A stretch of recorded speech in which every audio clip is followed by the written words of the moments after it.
Breaking news in Marion County this morning where 6 people have been arrested in connection to a murder last weekend. He runs outside, trying to get away from them. They wrestle him back into the house. 15-year-old Seath Jackson was beaten, shot, and burned at a Summerfield home Sunday. I hope they get the electric chair and they burn, and we can all sit and watch them like they did to him. Deep down, I'm not a monster. I mean, I made bad mistakes, I made decisions, but... She's manipulative, she's diabolical. She's the most dangerous 15-year-old I've ever encountered. She's not sorry. She's sorry she got caught. I want to kill the bitch.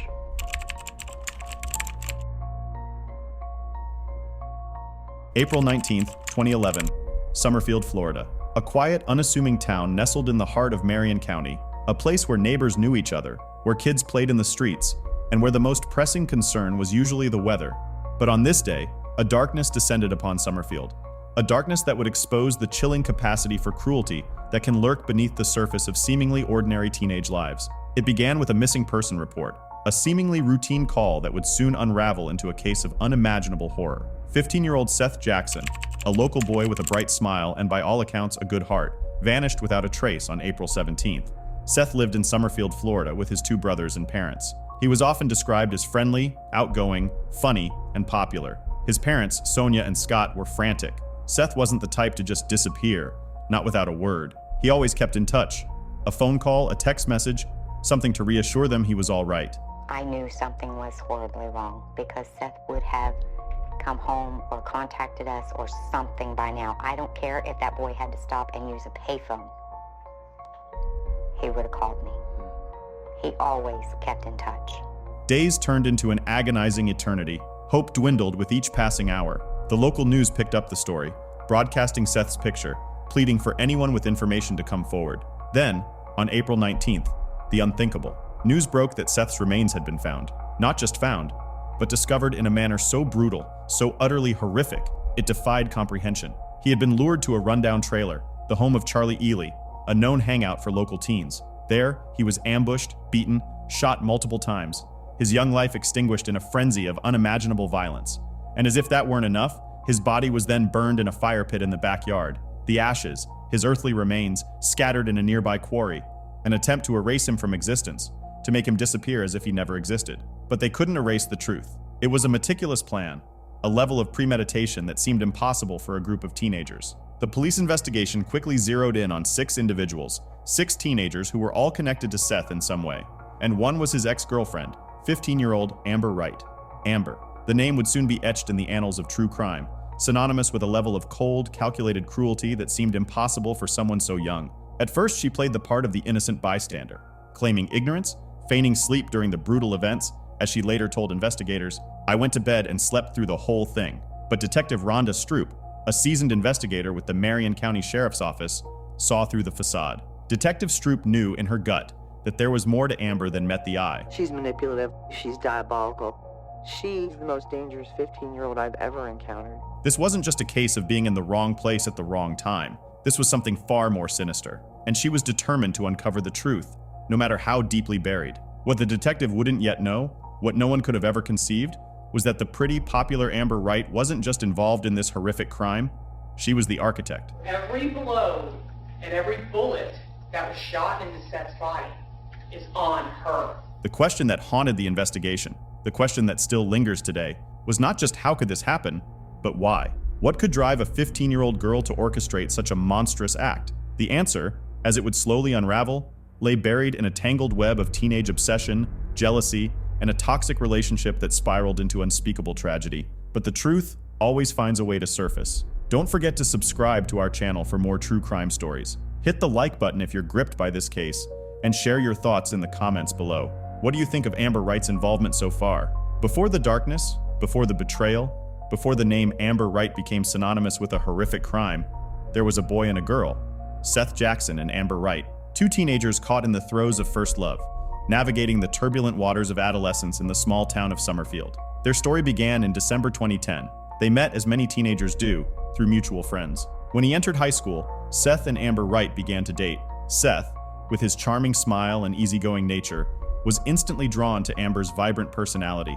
Their connection was immediate, a spark of youthful infatuation that quickly ignited into a passionate romance. By all accounts, in those early days, it was a typical teenage love story. Hand-holding, secret whispers, and the exhilarating rush of young love filled their days. Even Seth's mother, Sonia, initially saw nothing out of the ordinary in Amber.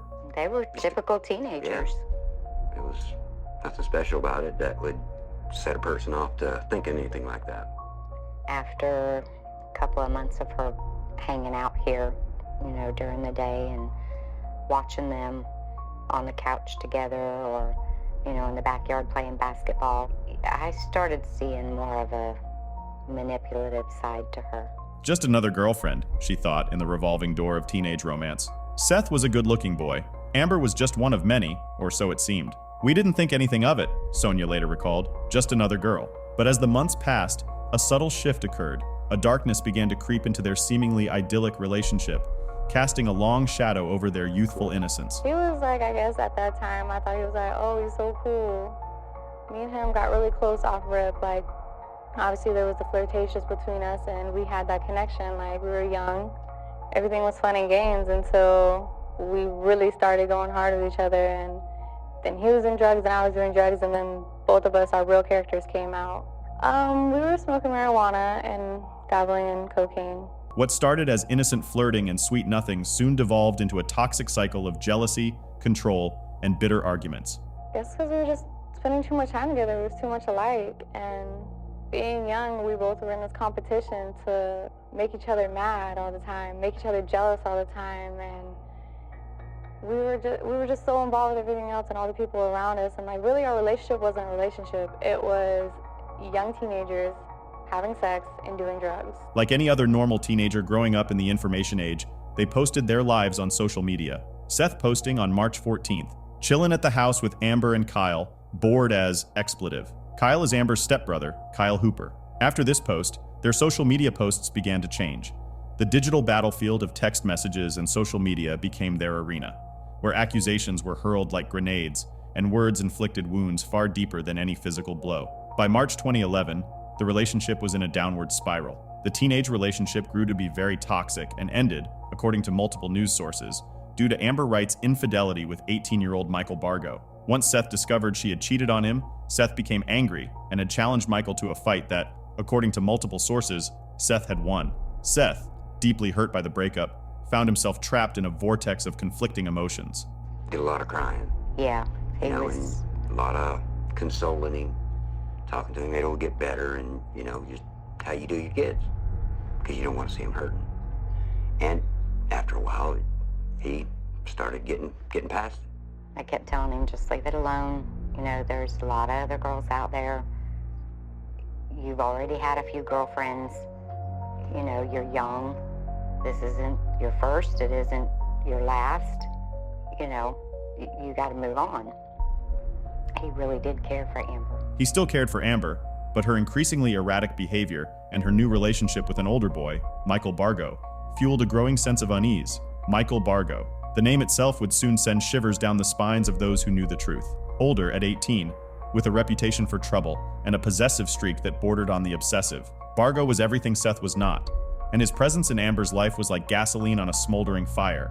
The evidence suggests that Amber, far from being a passive victim in this toxic love triangle, was a willing participant, even a skilled manipulator. She used her relationship with Bargo to deliberately provoke Seth, fanning the flames of his jealousy and insecurity. Text messages reveal a cruel game of emotional cat and mouse, with Amber seemingly reveling in the power she held over both boys. She was playing with fire, and the flames of resentment and rage were quickly spiraling out of control. It was a dangerous game, one that would ultimately have devastating consequences. It was also discovered that Seath Jackson had slept with Amber's stepbrother's girlfriend, Alyssa.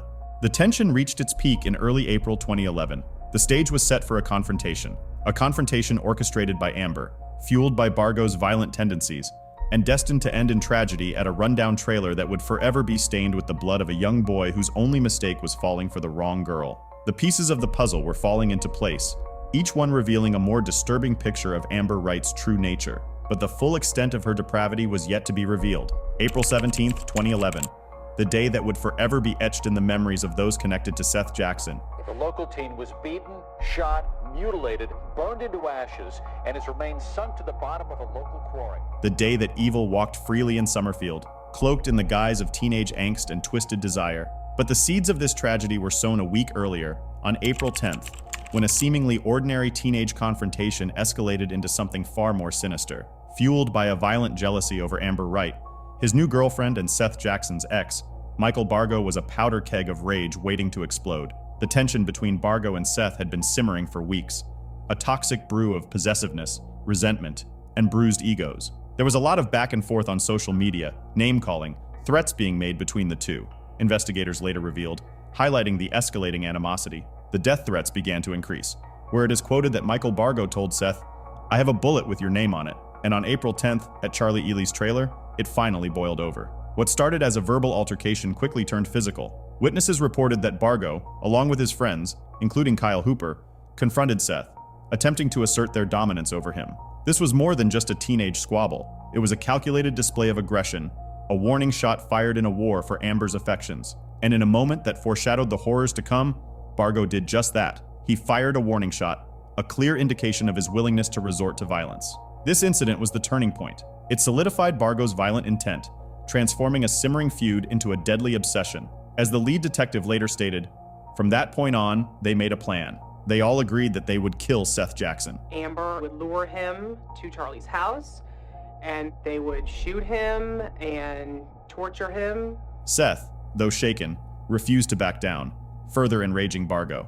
The line had been crossed. The threat of violence had become real. In the days that followed, Bargo, fueled by this confrontation and egged on by Amber's manipulative whispers, began to hatch a plot to rid himself of Seath Jackson once and for all. But before the plot was finalized, let's do a little background check on Michael Bargo. Michael Bargo had a history of being under the influence. In his court case, when you read the subtext, it was stated that he had a hostile relationship with his mother, diagnosed with ADHD at the age of 7. He had been found to be a danger to himself and others as his anger grew when his parents had divorced and subjected to bullying due to his small size. Bargo was diagnosed with abnormal brain scan, bipolar disorder, schizoaffective disorder, and a complex partial seizure disorder. He was close with his sister Lauren and paternal grandmother Virgie, and that seemed to be the only normal, healthy-ish relationship he had in his life. He did not receive proper treatment for his known severe drug addiction. He was described as a follower and not a leader. Unfortunately, at some point, he stopped taking his medications. Michael Bargo was a ticking time bomb. Now the plan to get rid of Seath Jackson once and for all was being made. They gathered at Charlie Ely's trailer, the same location as the earlier confrontation, a seemingly innocuous hangout for a group of friends. But beneath the veneer of normalcy, a dark conspiracy was brewing. The plan was as brutal as it was calculated. Amber, using her intimate knowledge of Seth's vulnerabilities, would lure him to the trailer under the pretense of reconciliation. She knew he still harbored feelings for her, that he longed for a connection she had no intention of reciprocating. She was the bait, and he, the unsuspecting prey. On the evening of April 17th, Amber sent a text to Seth. "I want you to come over," she texted him. "I want to talk to you." Seth, desperate to believe her, to rekindle the flame of their lost love, replied, "If you have me jumped, I will never give you the time of day." Amber's response was chilling in its duplicity. "I swear you're not," she wrote. "I could never do that to you. I just want me and you back." Every word a lie, every sentiment a carefully constructed facade. He wanted to get back with her in spite of all the bad feeling that had gone between them in the previous month. Amber knew exactly what awaited Seth at the trailer. She knew he was walking into a trap, a carefully laid snare from which there would be no escape. "It's you that lured him to this horrific death," the interviewer later challenged Amber, to which she responded with a hint of defiance. Yeah, I manipulated him. She was not the victim she would later portray herself to be. She was the architect of his demise. Seth, unsuspecting, walked into the trailer and into the heart of darkness. He was immediately ambushed. Kyle Hooper, Amber's own brother, struck him with a wooden object. Then, Bargo, fueled by a violent jealousy now solidified by the events of April 10th, opened fire. "I can't imagine what was going through Seth's mind when he almost escaped," the lead investigator later reflected. Seth, wounded and terrified, tried to escape, but they dragged him back inside, shot him again. They wrestle him back in there, they shoot him again, they put him in the bathroom, they try to break his kneecaps so that they can fold him into a sleeping bag. A few individuals spotted what appeared to the witnesses as kids fighting, and didn't respond to what was happening outside. Seth was shot a second time by Michael Bargo. Kyle Hooper, Michael Bargo, and Justin Soto admitted that when Seth tried to escape, they struck the victim in the head with an axe handle and restrained him in order to bring him back into the house. And in the bathroom, a final, fatal shot. His young life, brutally extinguished. Each blow that landed on Seth, each bullet that pierced his body, a testament to the darkness that consumed Amber and fueled those around her. But the horror didn't end there. What followed was an act of such barbarity, such utter disregard for human life. It's difficult to comprehend. Soto assisted with placing the victim into the bathtub, where Bargo beat the victim's kneecaps so they could fold his body into a sleeping bag. But when Bargo realized Jackson was still alive, Bargo shot him again. They attempted to break Seth's kneecaps to fit him into a sleeping bag. Michael Bargo needed to break his kneecaps because they wanted to fit him into a sleeping bag that they had laid out. So his kneecaps were broken, his teeth were pulled out with pliers. Then, they dragged his lifeless body to the fire pit, and as if participating in some macabre ritual, they burned his remains, attempting to erase him from existence. After they did all that to this child, they took him out back and they burnt his body. They sat out there and basically treated it as a bonfire. They burned the body, and to me what made it atrocious is that they sat out there and basically treated it as if a bonfire was a party. All of them sat outside all night long, drinking, talking, laughing while Seth's body was burning. These teenagers, these children, drinking, laughing, as the flames consumed the evidence of their monstrous act, oblivious, or perhaps indifferent, to the unimaginable pain they had inflicted, not just on Seth, but on his family, on his friends, on an entire community. I hope they get the electric chair and they burn, and we can all sit and watch them like they did to him. Once they had cremated Seth's body, they shoveled up the remains from the fire. They placed his remains into these 5-gallon buckets and walked to the lime pit, where they ultimately end up throwing them over. One bucket, they tossed it over and it broke open, and some of Seth's remains were discarded along the side of the cliff. The devil had collected his due in Summerfield, and Amber Wright, the girl who had once been Seth Jackson's sweetheart, had played a pivotal role in this gruesome tragedy. It wasn't just a crime of passion, it was an act of calculated cruelty, orchestrated by a girl who had shown the world a face of innocence while harboring a heart of darkness. Yeah, I knew his body was burnt, but I found out how he was disposed of sitting in an interrogation room. The investigation into Seth Jackson's disappearance began like any other missing person case, but it quickly became clear that this was no ordinary vanishing act. As detectives delved deeper into the lives of those connected to Seth, a disturbing picture began to emerge. A picture painted with lies, deceit, and a violent undercurrent that shocked even the most seasoned investigators. Initially, the group maintained a united front of innocence. They claimed ignorance, feigning shock and concern over Seth's disappearance. Well, we don't need that. I'm Detective Bill with the Sheriff's Office. Charlie. Charlie? What's your last name, Charlie? Ely. Okay, do you know why you're here? Yes, sir. Why are you here?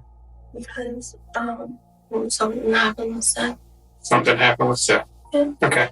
Okay, I just need you to tell me the story, and let's start with the other night. I understand that you and Charlie went to another neighborhood or went down the street. Tell me how this all comes about. Well, me and him were already talking on the phone. Me and him? Seth. Okay, you and Seth. Did Seth call you or did you call Seth? Well, he had called me a couple days before that and I didn't answer. Okay. So I called him that night. And you and Seth, correct me if I'm wrong, okay? You two had a relationship. Yes, ma'am. Was he, how was your relationship with him? Not the best. Tell me why you say not the best. We'd always fight. He'd always hit me and cheat on me and all that. So he was physically abusive to you? Yes, mm-hmm. Okay. So Seth had called you a few days before. Mm-hmm. You called him back, and what day was that? I think it was Sunday night. Sunday night? It was the night that this all happened. Okay, so you called Seth, and what did Seth say? Well, it started off, I was like, hey, I know you called me the other day and I didn't answer, but you wanted to make up. So do you want to make up or like try and be friends or something, because I'm sorry for everything? And he was like, yeah, I think that'd be a good idea for the both of us because we're both tired of fighting with each other, but we just wanted to stop the drama. Okay. So were you guys going to get back together as a couple? No, we were just going to try and be friends. Okay. Because we were friends before we ever dated. Okay. We were really close. Okay. We were talking for maybe like not even 30 minutes. Okay. And his mom, I guess, texted him. And I was like, who are you texting? I thought we were talking. And he was like, my mom told me either right now or never. And I was like, oh, okay. I guess they started arguing, whatever. And then he looked at me. He's like... Arguing with his mom through text? Okay. And I guess he called her a bitch or whatever. I didn't want to get in it. And then he was like, look, I'm not in the mood to talk right now. I'm getting out of here for now. I'll see you around. And he he just stormed off. So when he stormed off, we went back to my house. And about an hour later, he came to my house. Mike was off in his room like he always is. Okay. He never comes out. So he had no idea you went to see Seth or that you came back from seeing Seth that you're aware of? I didn't tell him. Okay. And Kyle's in the living room. What's Kyle doing? Kyle just sits there and watches TV like he always does. Okay, so he's just watching TV in the living room. Mike's in the bedroom. Okay, and then what happens? Seth comes to the house? Knocked on the door and Charlie answered it. And she was like, well, what do you want? And he was like, I just need to talk to Amber. Can I come in? Did Seth call you before he came down? No, there? ma'am. So he just showed up an hour later? Yeah. When you came back, did you talk to your brother or Michael about what Seth had said or that you guys had a conversation? Did they know? No, they didn't know what we talked about. Okay. Kyle asked me where I was going, and I just went. I was like, I'm going to talk to Seth and try and figure things out. I hear a knock at the door. It's Seth. So I let him in, not thinking anything was wrong with it. She let him in. He sits in the chair. Me and her sitting by each other on the couch. And out of nowhere, Kyle just gets up and hits him. Amber and Seth were talking, and Kyle comes out of nowhere and hits him, and me and Amber dart to my room. And Kyle said, get the fuck out. And he went out that way, and we heard Mike's door hit something, and Mike came out, and we heard gunshots. Okay. And by then, me and Charlie took off to our room. We shut the bathroom door, and we heard another door just fly open, and we just heard gunshot after gunshot after gunshot. And after maybe like 5 or 6 times of hearing it, it got quiet. And then you hear Kyle go, what did you just do? How do you think Michael knew Seth was out there? He probably heard him talking. Okay. So it's one of them things where it's not that far apart. Yeah, the house is very small. He would know Seth's voice? Yeah. Oh, Okay. yeah. Now, did you hear any voices or anything that you All thought? I heard it was Mike's voice. Okay, and what did you hear Mike saying? This is what you get. The back door open and, like, I don't really know. Like, I just heard a bunch of shit.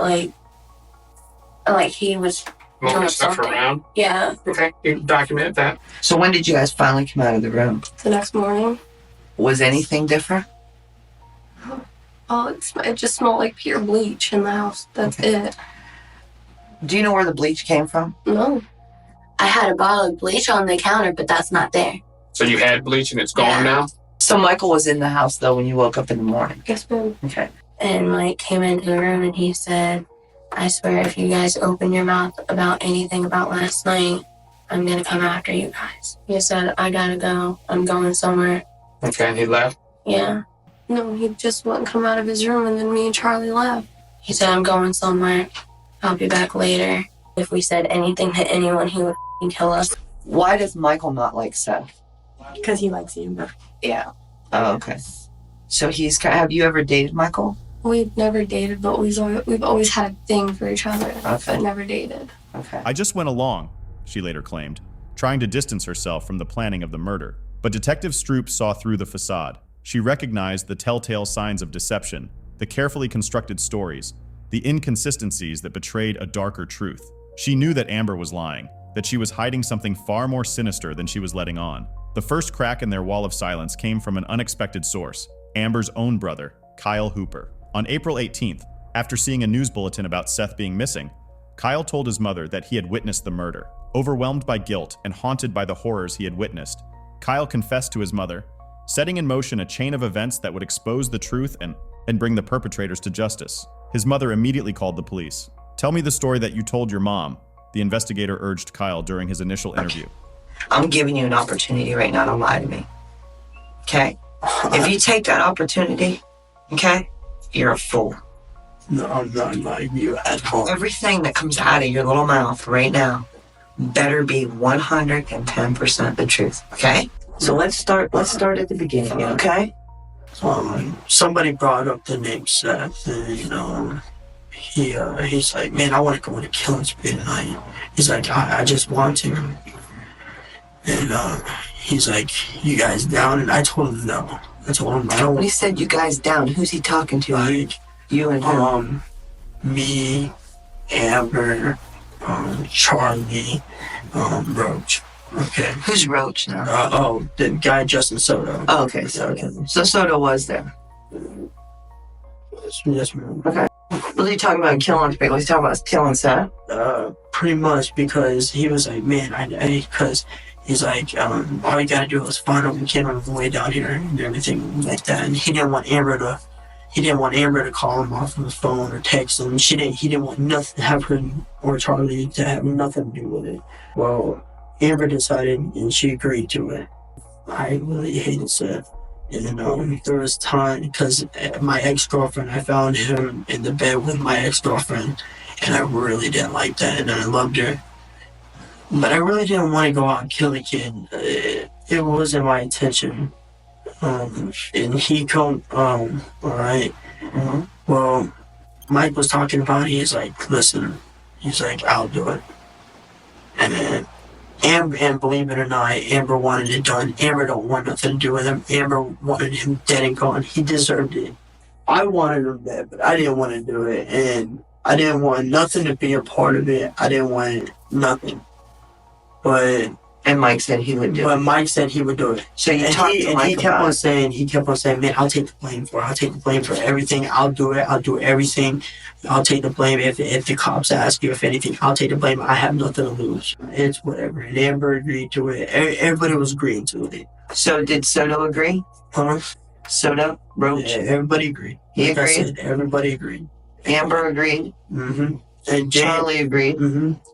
Mike said he would do it, and you agreed. So there's 5 people. Yes, ma'am. Okay. And Mike's like, man, I can't do this. It's got to be done now. He's like, wait, Mickey, he's sitting in the love seat. He's like, it's got to be done now. Mike opened the door.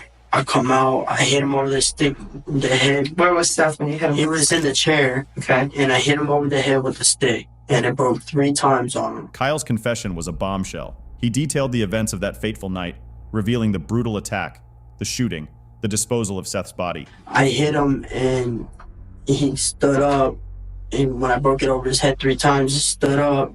And then Roach come in. And then he hit him with his stick. And then he was trying to go through the kitchen, and Mike shot him in the back twice with the gun. Okay. And then he was still trying to go out the front door, and Mike just kept on shooting him. I kept on telling Mike, I was like, stop it, let him go. And he just kept on shooting him. And he goes out the house. His words painted a chilling picture of a group of teenagers consumed by violent rage, led by a boy fueled by jealousy, and a girl who had manipulated them all. And Roach grabs him like this, and Seth on the ground, and has him choked.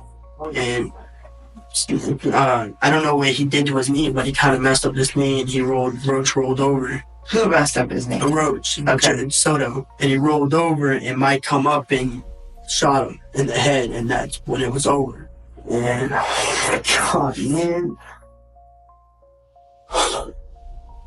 And comes back into, and then I was like, Mike's like, man, grab him, you gotta grab him, Kyle. We can't have nobody, we gotta grab him. And I was scared, I was freaking out, and I'm like, okay. And I grabbed him and pulled him up the stairs. And grabbed who? Seth. I started pulling him up the stairs. Was Seth still alive? Partially, yeah. Okay, so he was still breathing at that time. He was partially still alive. And then they put him in the bath. And then who put him in the bathtub? Roach come in, and he put him in the bathtub. And then when he was in the bathtub, Mike kept on getting all psycho and pissed. He kept on punching him and shooting him. And I had to grab him like this to pull him back. And I told him to stop. I said, listen, you need to stop right now.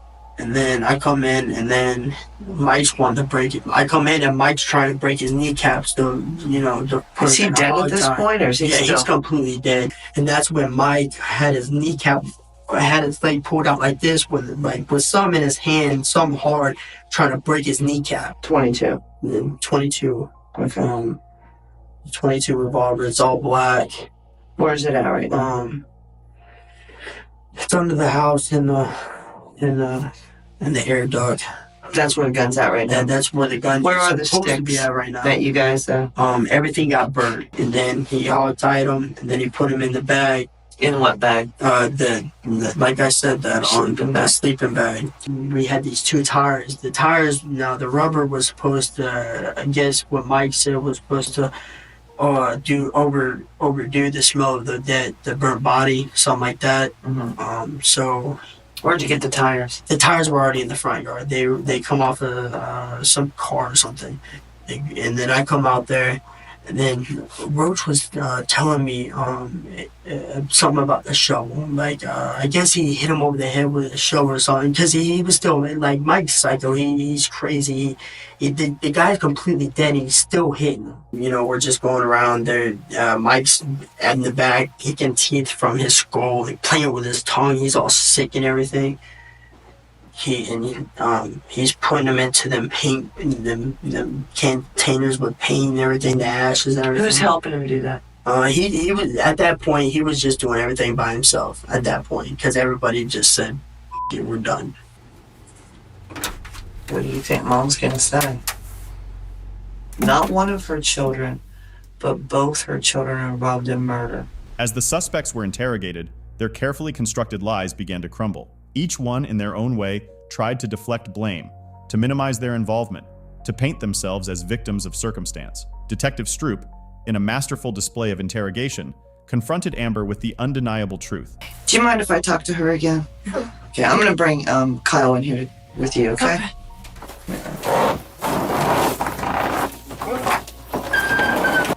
Your brother told me everything. Okay. So you can sit there and you can continue to lie, and I'm going to walk out and treat you like a piece of garbage. Okay. Or you can sit here and treat me with the respect that I treated you with. Okay? And you can tell me the truth. Yes, ma'am. What's your choice going to be? I'm telling the truth. Okay. Speak up so I can hear you too. Okay? Okay. So let's start at the beginning again. And you tell me the story. And the first time that I think you're lying, I'm getting up and walking out of here, and I don't care what happens to you. Yes, ma'am. Do you understand me? Yes, ma'am. Okay. I need you to be totally honest and truthful with me, okay? Because we have talked to other people. We've talked to Kyle, okay? And Kyle has told us his new version of the story. I wasn't involved in that. I don't know what he's talking about. I mean, it might have been between him and Mike, but I don't know. Kyle has already, and I'll be honest with you, has implemented you in being involved in knowing or having knowledge to this thing transpiring prior to it happening. But I didn't. James and Brandon both left after, like, Brandon was playing guitar and everything. They both left, and Mike was like talking to Charlie and Kyle and me, and he was like, "You should call Seth." And I was like, "For what?" He was like, "Act like you're gonna make up with him." And I was like, "For what, Mike?" He's like, "Because I'm gonna kill him." And I was like, "Why are you gonna do that?" He's like, "Because I'm tired of him." I know you were there. I know about what you did. I know that you participated. And I want to know exactly what you did so that I don't blame you for something you didn't do. Well, since you put it that way, this is what happened since they were. And you said that he just unannounced himself and just came to the house. Is that correct? Yeah. No one told him to come to the house. No. How did he come to that house? Because I'm telling you right now, there's a different story in that other room. I mean, he walked. I mean, I understand he probably walked with his left foot and his right foot, one in front of the other, and he physically came to the house. This is where you need to be truthful with me. Amber's carefully constructed facade finally shattered. The truth, in all its ugliness, spilled forth. While she still tried to deflect some blame, the undeniable fact was there. She was the one who had set the deadly plan into motion. So I went into the front with Charlie, and I called them, and I told them I wanted to make up. Kyle hit Seth with a thing, and I flew against the counter, and I would. Roach hit him with a stick too? Yeah. I didn't look at it. I was in the kitchen. And all I see was Seth fly, and then Kyle and Roach flew, and Mike flew right behind him. And Charlie was like, "Come to the room, come to the room, come to the room." At no time did you ever say, when Kyle hit Seth across the head with this stick, board, or wherever this object was, "What the hell are you doing? What's going on?" If you didn't know what was going on. You see the picture I'm painting now? Obviously, you had to know what was going on, okay? Because any person in their right mind would have asked this question if you and I are sitting in this room, and whoever's sitting over here, and I just start beating the hell out of him, aren't you gonna want, what's going on? Yeah. You never said that. You know why? You know why? Yeah. Why? Because I knew something might have happened. Exactly. I just got out of the way and Mike poked it at us. Mike shoots him. How many times? It's like 5 times maybe, I guess. Right there on the spot? When Kyle hit him over the head, that's when we ran into the room because we didn't know where Mike was. Like, we thought he was in his room, and obviously that's where he was. But, like, we didn't know where he was with the gun. I walked in the room with her. I was so shooken up. I'm staring at her. I'm crying. She's trying to hold me to stop crying. I'm about to puke from it all. And then they got him in the house and laid him on the floor. And then Mike was like, Roach, get him in the bathroom. And then Charlie was like, Amber, don't walk out there. Don't walk out there. We don't need to see it. That's when Mike walked in the room with this gun in his hand. And he was like, I love you both, but if you say anything, I'll kill you both. Did you help put Seth in the bathtub? Yeah, I grabbed a little piece of him and just put him in there, and then I just went out. Who broke his legs and knees? I think Mike did that. I want my mother-in-law. What were you thinking? I was scared. What were you scared of? There was no threat at the time. But there was no threat at the time. Seth wasn't even there. Mm-hmm. So what? I mean, what are you being afraid of? Seth wasn't even there. There was nothing for Mike. Mike, you said Mike told me I love you both. He would never do anything to hurt you. What were you thinking about getting Seth up there? I don't know. I wasn't thinking at the time. Did you just hate Seth that bad? I didn't hate him. I was hurt. Okay. Does your mom know about that? Okay, so after the bathtub, they put him in some blue thingy that you said, like a bag. A bag or something. Okay. What do they do? He was brought up there. Who brought him out? Mike and Soto. It says Mike and Soto. Well, they brought him up there first, and I just dragged him a little bit. How'd you get the scratch marks on your legs? Fighting with Seth? No, I didn't. It's still woods and stuff. Finding firewood? Huh? Finding firewood? Yeah. To burn up Seth? I guess, yeah. You and Mike stayed out there and watched the body burn in the fire. I right? stayed out there. You stayed out there by yourself? Yeah, most of the time. Okay. Well, thank you. I appreciate your being honest about that, okay? Mm-hmm. So I guess it was your job to make sure the body burned? Yeah. I just wanted it all to be over. Where is Seth right now? Where is all of his body parts? It's somewhere in Ocala. Where? Oh, well, it's some rock quarry thing or whatever. I had to. They knew we were lying. For a second. Take your mom's purse. Yeah. And give your mom. Is she leaving? No, taxi. So, what did you guys say? We've interviewed Amber, Charlie, and now you can't now. I know you're lying to me. I'm sorry, guys. He's not gonna wait for me. Maybe people are gonna hate us for this. People that don't even know us are gonna be looking for us if we get out of this. Why? There's a 15-year-old kid murdered. Because of us. Do you honestly think people want to be around that? Do you think people think there's those kind of people are supposed to be here? Yeah, but it's not our fault. Hell, I don't even like the kind of people, and I'm one of them now. I don't even. And I didn't even do anything. Can you tell us anything what's gonna happen to Yep, us? I sure can. I will. All right? Mm-hmm. You two are under 18 and you're 18. You're all going to be booked with first-degree premeditated murder. You two will go to the Juvenile Assessment Center. You will go to the Marion County Jail. Okay?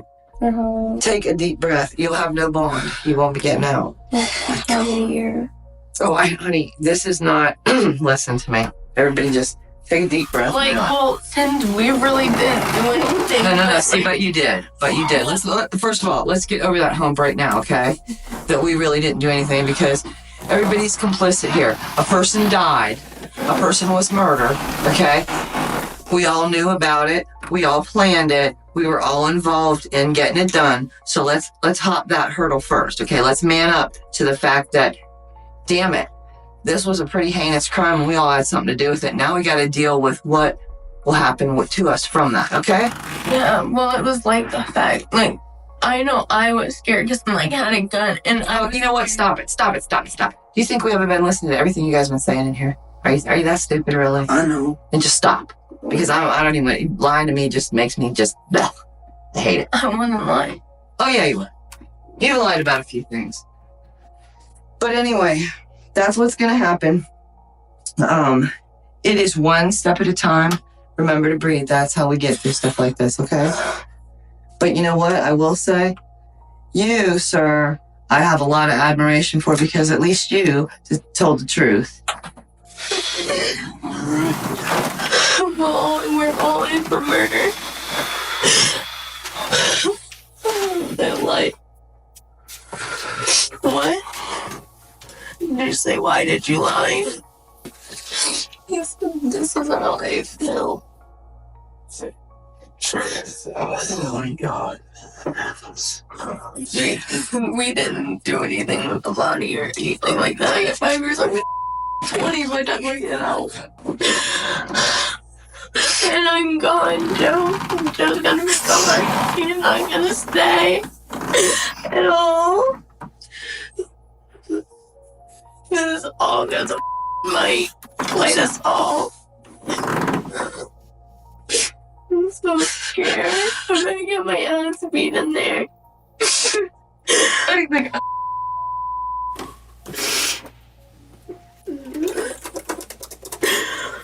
I'm gonna be like an I fresh little meat. I'm gonna be the smallest fucking person in there. Oh, it always is. Oh, you guys are going to juvenile. I'm going to that big thing. Have you seen the juvenile? Juvenile is crazy. The jail is full of fucking older people now. Now the juvenile is all these. I'm so scary. It's gonna wear me. Yeah, I know that, yeah. And Mike's fucking running while we're all handling it for him.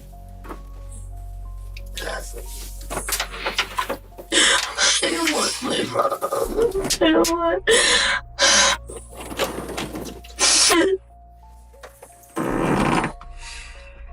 I just want my life to end right now. Huh? I just want my life to end right now. Michael Bargo, who had fled town, was tracked down and arrested on April 19th, 80 miles away from the crime scene. You understand each of these rights I have explained to you. Yes, sir. Having these rights in mind, do you wish to talk to, it says us here, but I'm saying me. Do you wish to talk to me now? I'd like to get on one phone call, because I need to get on with somebody. I need to call my lawyer. You want to talk to a lawyer? Is that what you're telling me? I mean, I'll talk to you, but I don't want to call my dad. Wait a minute. Hold on a second. You just said you want to talk to a lawyer. Did you want I talk to a lawyer, or do you want to talk to me? I want to clarify that first. I'm talk to a lawyer.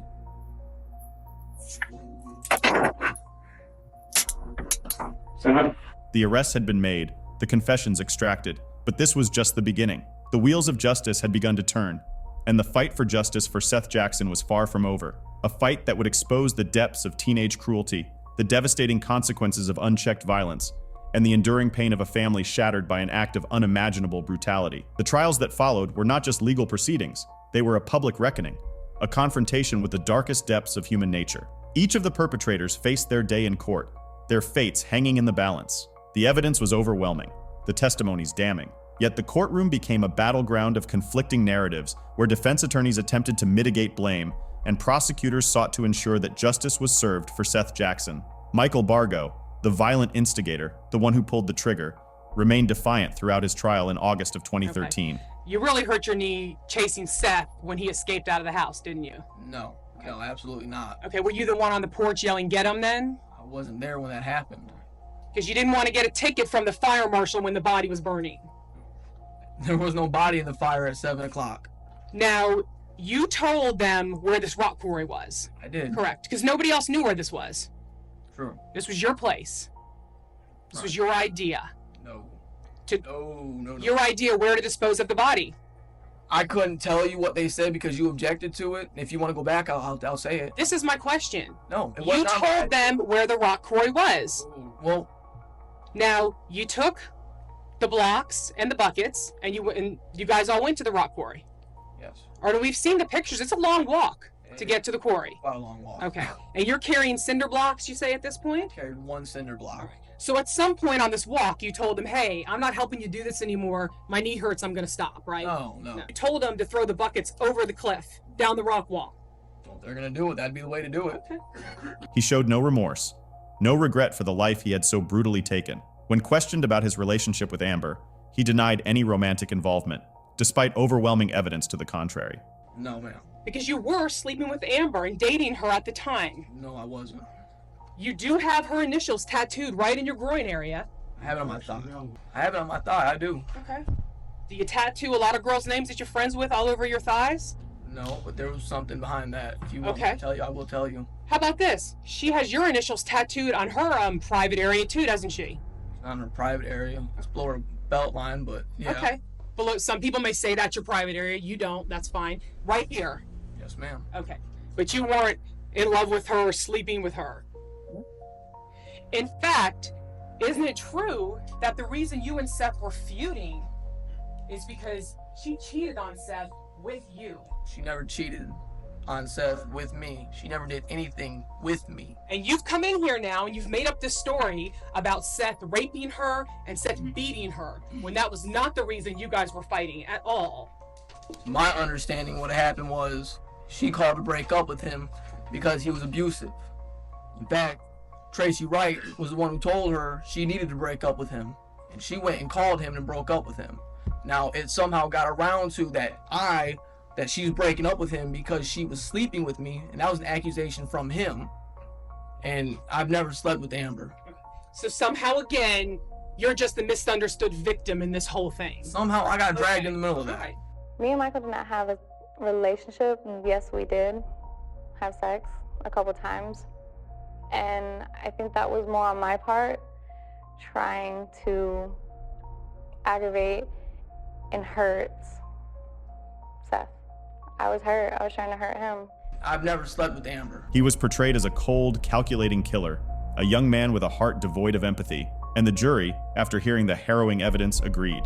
The verdict for Bargo was swift and decisive, guilty of first-degree murder. And due to his age and the heinous nature of the crime, he was sentenced to death on December 13th, 2013, a rare and severe punishment that underscored the gravity of his actions. He remains on death row to this day, awaiting the ultimate penalty for his role in this horrific crime. Amber Wright's trial in January of 2016 was equally charged, but with a different undercurrent. Here was a young girl facing a life sentence. Her defense attempted to portray her as a victim, a pawn manipulated by the older, more violent Bargo. They argued that she was under his control, that she feared for her own safety. "I let him control me," Amber claimed during her interview, trying to shift blame to Bargo. But the prosecution, armed with the text messages and the testimony of Detective Stroop, painted a different picture. They argued that Amber was far from a passive participant. She was the lure, the one who had knowingly led Seth to his death. She knew once he was burned, they were going to put his remains into these barrels, pots, take him off and dispose of what was left. "You knew that," the interviewer challenged Amber, to which she responded, Yeah, I knew his body was burnt, but I found out how he was disposed of sitting in an interrogation room. Yes, I knew there was going to be a fire. I knew he was going to be burnt. I didn't know they were going to drop him over a cliff. She may not have pulled the trigger, but her actions were just as deadly. The jury wrestled with the conflicting narratives, the image of a young girl versus the reality of her actions. Was she a monster, as the media portrayed her? "When you see that headline about you, how do you feel?" the interviewer asked Amber about being called a monster. The way everything is portrayed, I mean, it's horrible. So I guess I can be placed in that category. I'm not evil. I'm not a monster.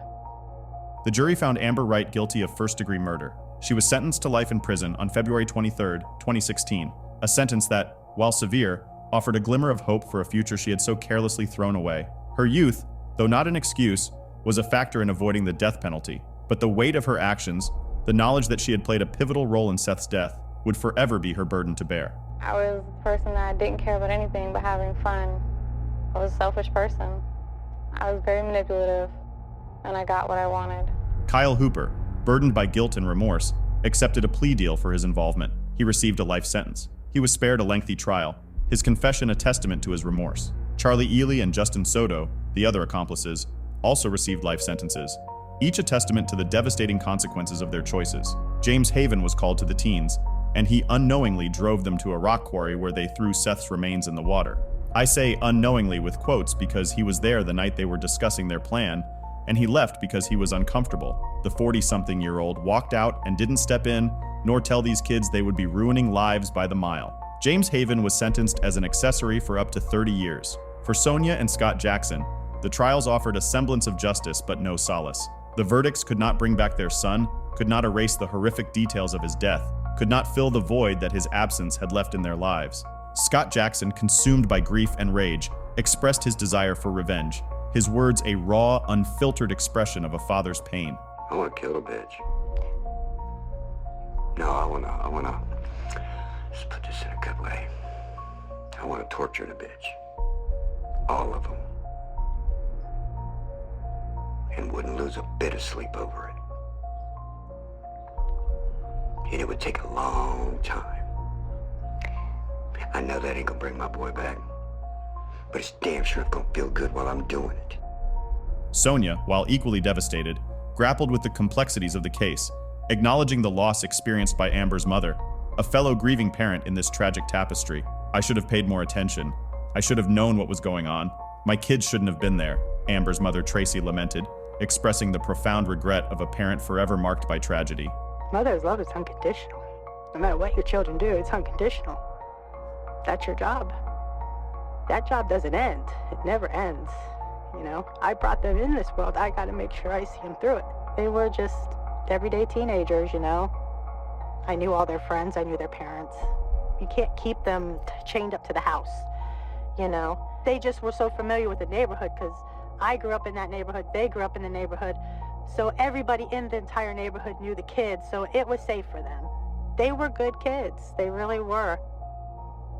Just took one bad thing to come into their life, you know, to make them change. As I say, evil walked into their life. Sonia Jackson and I have both lost, so we are two grieving mothers. She lost one child and I lost two. As a mom, I feel for those kids because they are kids. I have emotions that feel sorry for them. But when I set my mom feelings aside, yeah, I'm pissed. It hurts. Maybe someday I could forgive her. Not today.